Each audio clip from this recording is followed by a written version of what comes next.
When you walked into a traditional Native American kitchen in the 1970 seconds, you'd find things that would make today's generation pause and wonder. In those years, kitchens weren't just places where food was cooked. They were sacred spaces where families gathered, stories were told, traditions were kept alive, and young generations learned life's lessons. From the smell of morning coffee to evening dinner preparations, the kitchen was where the pulse of daily life beat. Bags hanging from walls, ceramic containers watching from shelves, pots simmering on the stove each told a story. The cast iron skillet that had been used for generations wasn't just a cooking vessel. It was the most valuable kitchen item, a family heirloom that grandmothers wouldn't let anyone touch with soap and water. These heavy black skillets had been passed down through the family line. Their surfaces had darkened and smoothed from years of frying fish, making cornbread, and cooking everything from breakfast eggs to Sunday dinners. That skillet seasoning had been built up layer by layer. Each meal contributed to its non-stick surface and deep flavor. Mothers and grandmothers fiercely protected these skillets, teaching younger generations that washing them with soap would ruin the seasoning carefully built over years. Instead, after each use, they'd be wiped with a cloth and rubbed with a little oil.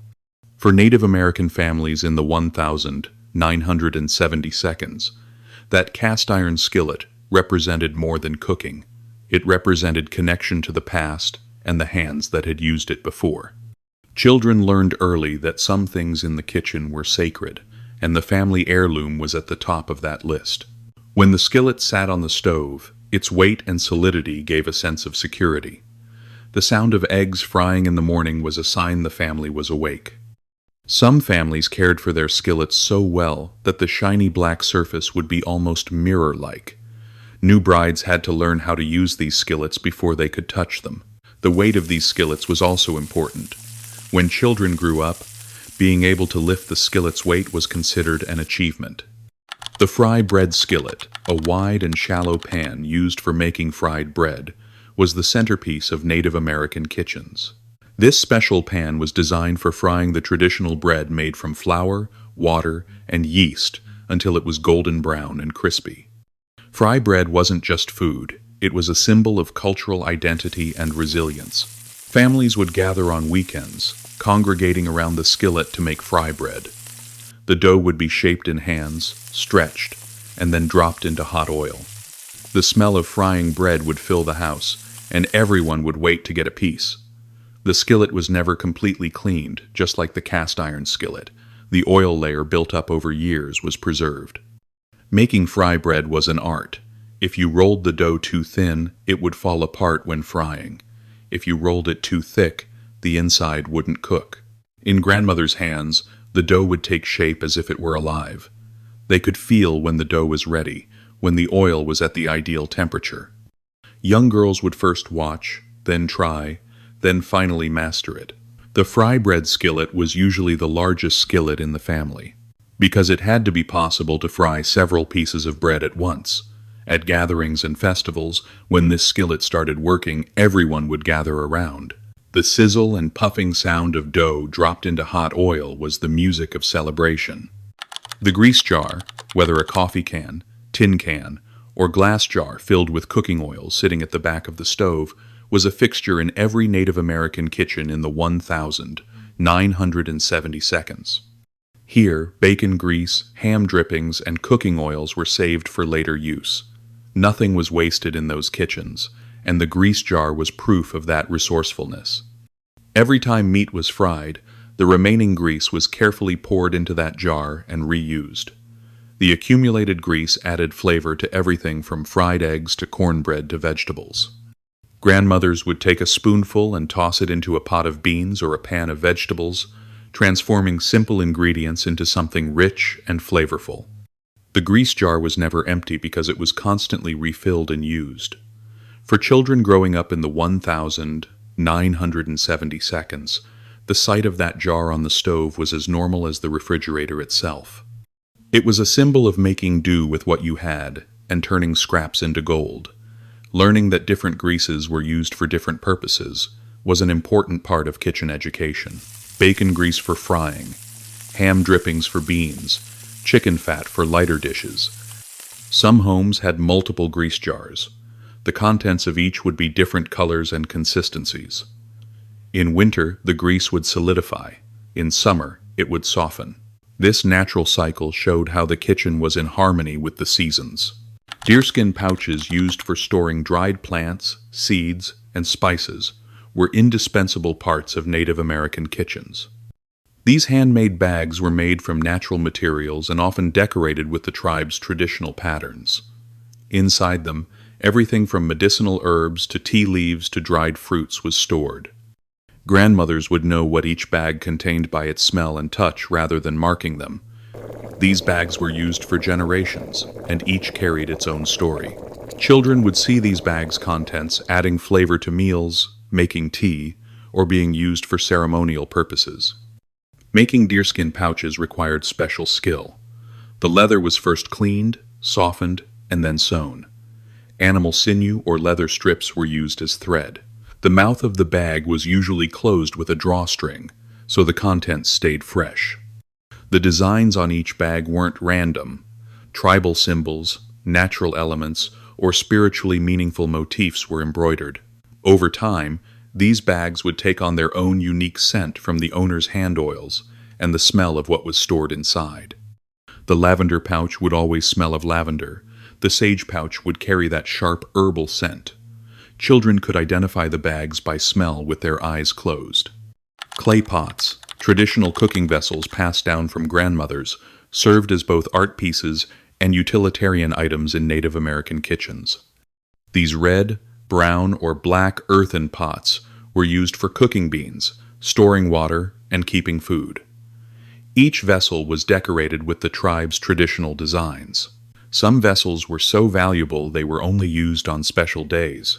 Grandmothers knew which pot was best for which dish. Clay pots distributed heat evenly and added a unique flavor to foods. Even if these pots broke, they weren't thrown away. Broken pieces were used for other purposes. Making pottery was a sacred art. Clay was taken from the earth, cleaned, and shaped with special techniques.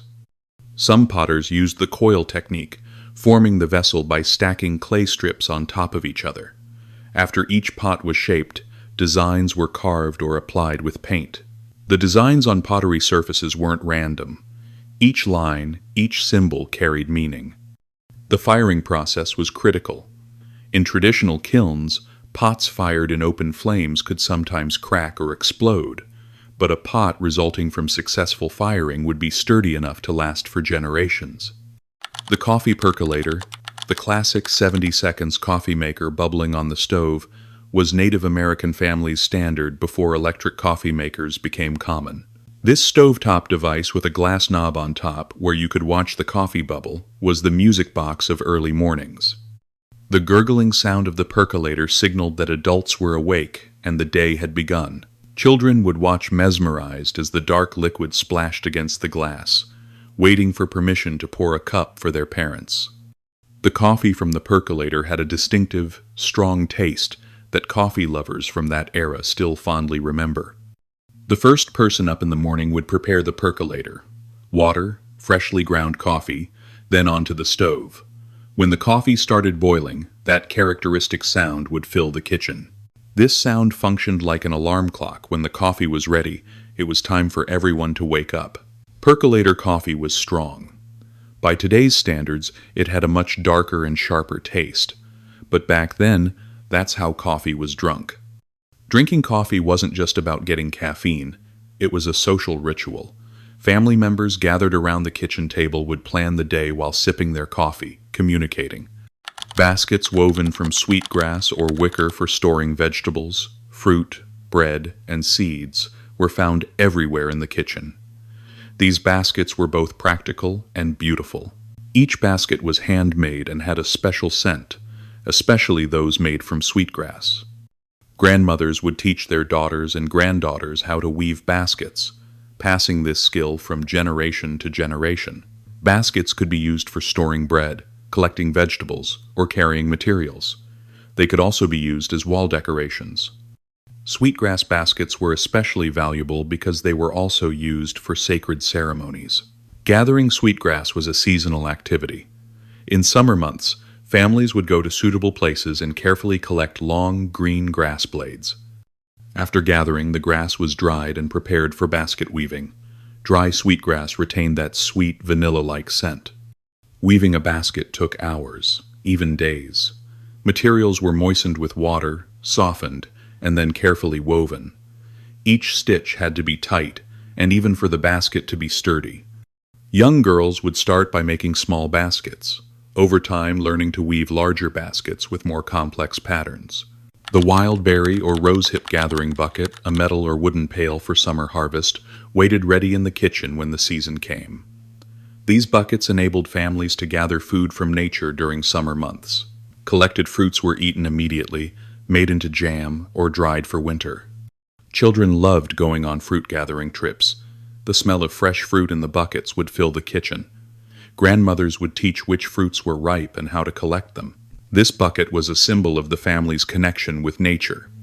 Berry picking was usually done in the early morning hours, because in the cool weather the fruits stayed fresher. Families would go to known fruit locations, work for hours, and fill their buckets. Gathering enough fruit in one summer season to meet the family's winter needs required serious work. The buckets were specially designed. The handle would be long enough to hang from the shoulder, so hands were free. The inside of the bucket would be flat and deep so fruits could fit without getting crushed. After returning from the gathering trip, the real work would begin. Fruits were washed, sorted, and processed. The dried meat rack, used for hanging meat inside the kitchen or in a section of the house, was a traditional method for Native American families to preserve food. Strips of venison, buffalo, or other game meats were cut into thin pieces, seasoned, and hung until dry. This process created a protein source that could last for months without refrigeration.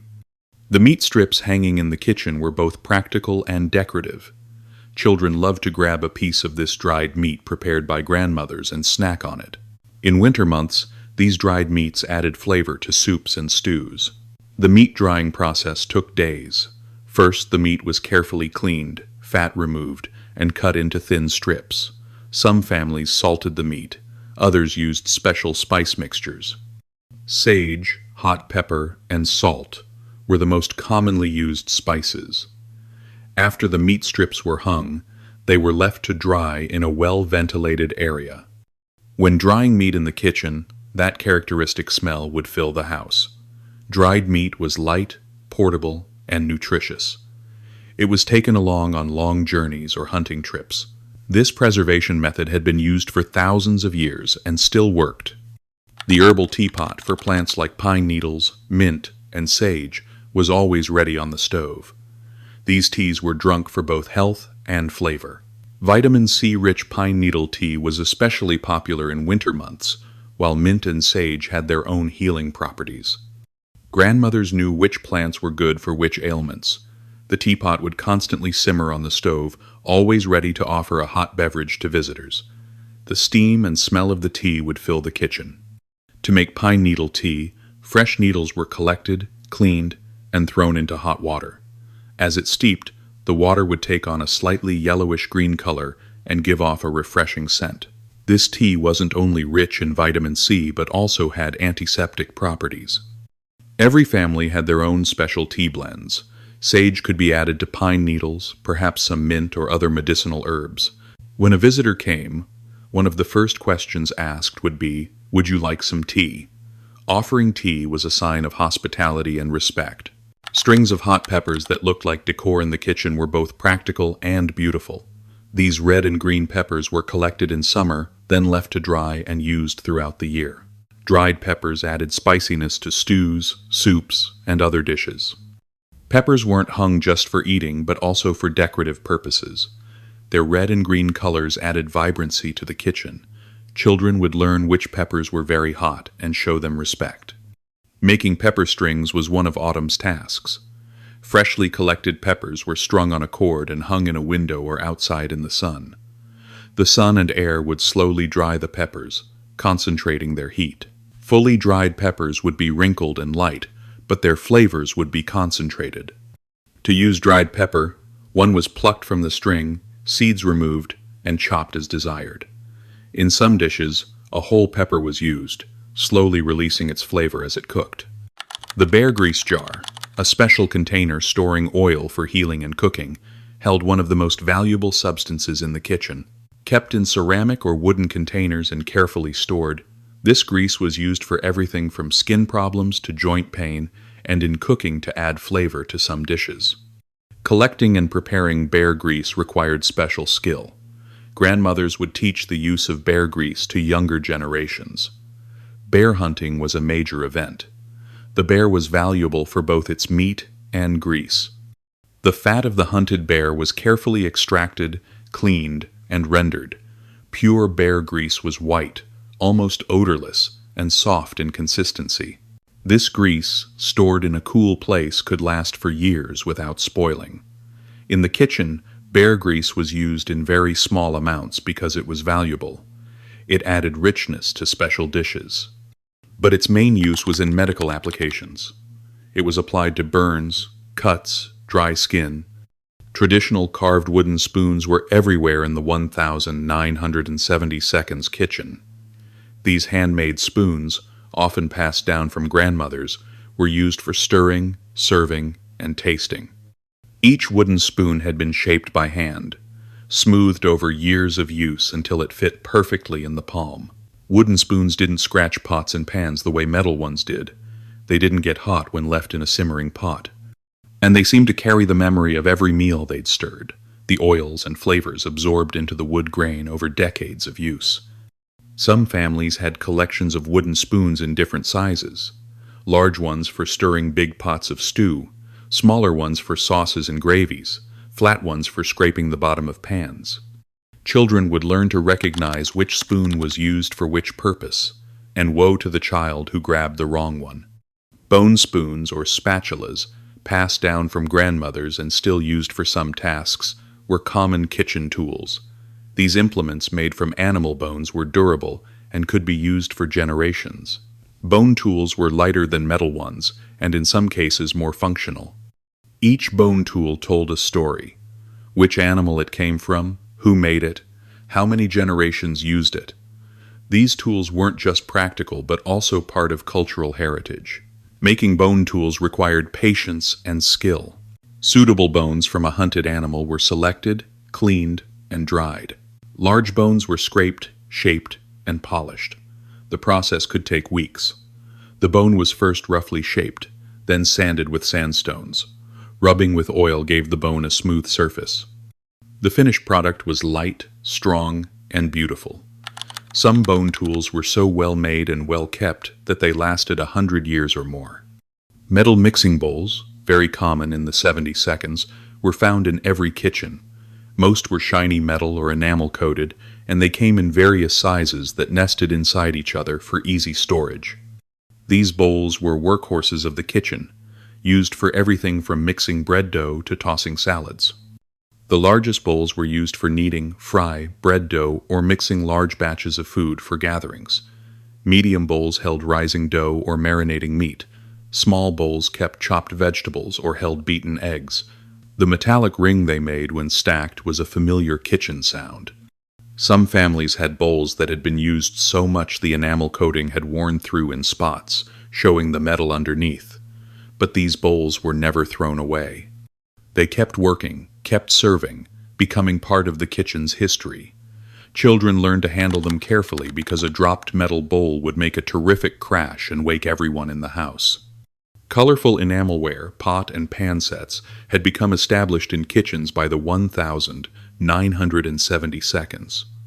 These pots and pans, with their bright colors, often turquoise, red, yellow, or speckled patterns, added cheer to the kitchen. The enamel coating made them easy to clean and prevented rust. Enamelware was lighter than cast iron but heavier than aluminum. It conducted heat well and could go from stovetop to table since it looked nice enough to serve from. Many families had matching sets: a large pot for soups and stews, medium saucepans for vegetables, and smaller pots for sauces. The enamel coating could chip if the pots were dropped or knocked against something hard, but even chipped enamelware continued to be used. Some families would touch up the chips with enamel paint to prevent rust. These colorful pots were emblematic of the era, a bridge between old traditional cookware and newer modern materials. Glass spice jars containing both modern spices and traditional dried plants lined kitchen shelves. These clear jars let you see exactly what was inside and how much was left. Some held store-bought spices like cinnamon, pepper, and paprika. Others contained traditional dried herbs gathered from the land sage, sweetgrass, wild mint, and medicinal plants. Grandmothers often had their own system of organization.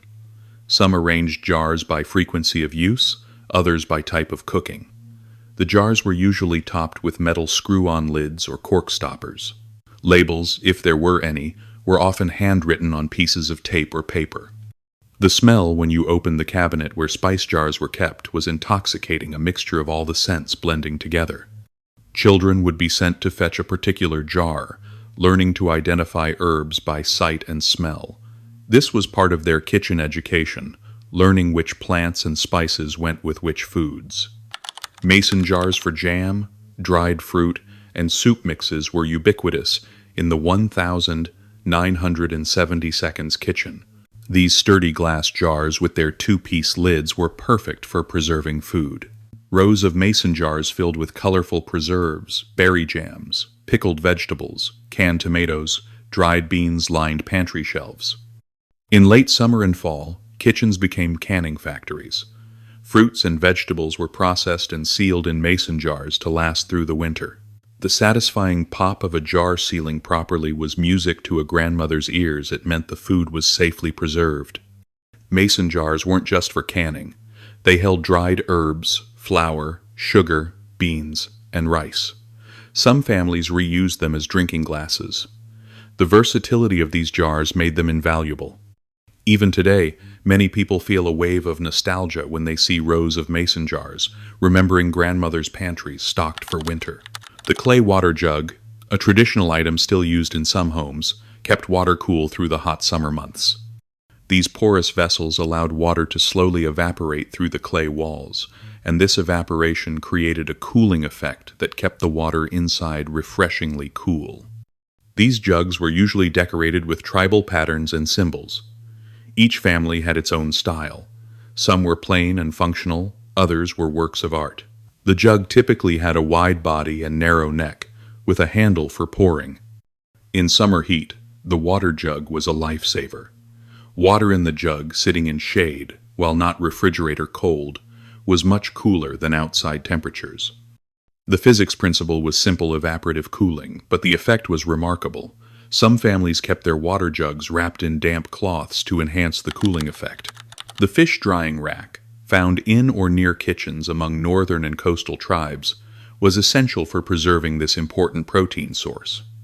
These racks, usually made of wood, were designed to hold split fish open to the air and smoke. Fish were cleaned, filleted, and hung to dry in the sun or smoke. The fish drying season usually coincided with salmon migration time.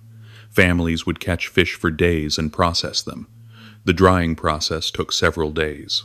In smokehouses or outdoor racks, slowly burning wood smoke added special flavor to the fish while preserving them.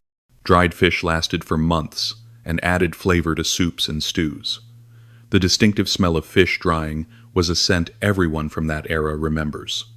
Some people loved it, others found it overpowering, but everyone recognized it as the smell of preparation, of families putting food by for winter. Dried mushroom strings hanging on kitchen walls were proof of the autumn harvest. Edible mushrooms were collected in fall, cleaned, sliced, and strung on cords to dry. Once dried, they were stored in bags or left hanging until needed. Grandmothers knew which mushrooms were safe and delicious. Teaching younger generations to identify edible mushrooms and avoid poisonous ones was vitally important. Mushroom gathering was both rewarding and potentially dangerous, so this knowledge was carefully passed down. After autumn rains, knowledgeable people would head to the forests with baskets. They knew where to look under certain trees in specific types of soil. The collected mushrooms were carefully checked and cleaned before being strung up to dry. In winter, adding a few dried mushrooms to a pot of soup transformed it completely. The concentrated flavor of dried mushrooms added incredible depth and richness. Just the sight of those dried mushroom strings hanging in the kitchen promised good eating ahead. The acorn grinding container represented traditional methods that still continued in some homes. Some tribes ground acorns and turned them into flour for bread and cakes. This was a laborious process. Acorns had to be collected, shelled, leached of their bitter tannins, dried, and then ground. Special stone tools or wooden mortars and pestles were used for grinding acorns. The process took days from start to finish, but the result was a nutritious flour with a unique, slightly sweet, nutty flavor. Bread and cakes made from acorn flour had a distinctive taste that store-bought flour could never replicate. Autumn was acorn season. Under oak trees, the ground would be covered with fallen acorns. The best ones were collected, shelled, and then the leaching process began. Crushed acorns were soaked in water repeatedly until the bitter tannins were gone. Then they were dried and ground into flour. Old tin cans used for storing flour, nails, seeds, tea, and even dried plants were everywhere in 1,972's kitchens. Coffee cans, shortening cans, tobacco tins, any sturdy container was saved and repurposed. This was the ultimate in recycling, long before it became fashionable. Flour might be stored in old coffee cans to keep it dry and protected from insects. Seeds for next year's garden were sorted into smaller tins. Dried medicinal herbs went into tobacco tins. Buttons, rubber bands, and other small items all found homes in saved cans. These cans were often labeled with masking tape and marker, or sometimes not labeled at all if everyone knew what each can held. Opening the wrong can, looking for flour and finding nails instead was a common occurrence. But this system worked. Nothing was wasted. Every container had value and purpose. Small beaded pouches for special spices or ceremonial materials were both functional and beautiful. These tiny bags, intricately decorated with beadwork, held the most precious or sacred items. Special spices used only on holidays, tobacco for ceremonies, or small amounts of rare herbs might be kept in these pouches. The beadwork on these pouches was often stunning geometric patterns, floral designs, or symbolic representations done in tiny glass beads. Creating such a pouch took many hours of careful work. These were often gifts, made with love and given to mark special occasions. Unlike larger bags used for everyday purposes, these small beaded pouches were treated with special care. They might be displayed on a shelf when not in use, adding beauty to the kitchen. When someone reached for one of these special pouches, everyone knew something important was happening, a ceremony, a special meal, or the preparation of traditional medicine. Finally, the ceremonial plate, or special day bowl, used on holidays and when guests arrived, represented the highest honor a family could bestow. These plates were usually the oldest or most beautiful pottery in the family, kept safe and brought out only for important occasions. These ceremonial plates represented respect for the past, ancestors, and tradition. Children knew that eating from these plates was special. Each plate had witnessed countless family gatherings and special moments, weddings, naming ceremonies, funerals, visits from respected elders. The plates were usually stored on the highest shelf, carefully wrapped in cloth to protect them. Bringing them down and unwrapping them was itself a ritual that marked the significance of the occasion. When these plates appeared on the table, everyone understood this was no ordinary meal. Each plate carried stories. Perhaps it had been made by a great-great-grandmother. Perhaps it had been a wedding gift. Perhaps it had been used to serve a meal to a tribal leader or during a historic gathering. These plates embodied the intergenerational connection, linking past, present, and future. When the young generation ate from these plates, they felt the weight of tradition and the presence of those who came before. Eating from a ceremonial plate wasn't just about food, it was about bonding, remembering, and honoring. In each bite, the past and present came together. Which of these items awakened the strongest memories in you? Which do you remember most? Which of these did you see in your own grandmother's kitchens? Perhaps now, after reading these lines, you'll look at your kitchen with different eyes. Perhaps among the plastic and metal there, you'll find an old jar, a wooden spoon, a handmade basket, and remember that they too have a story. If this journey to the past meant something to you, share these stories with others.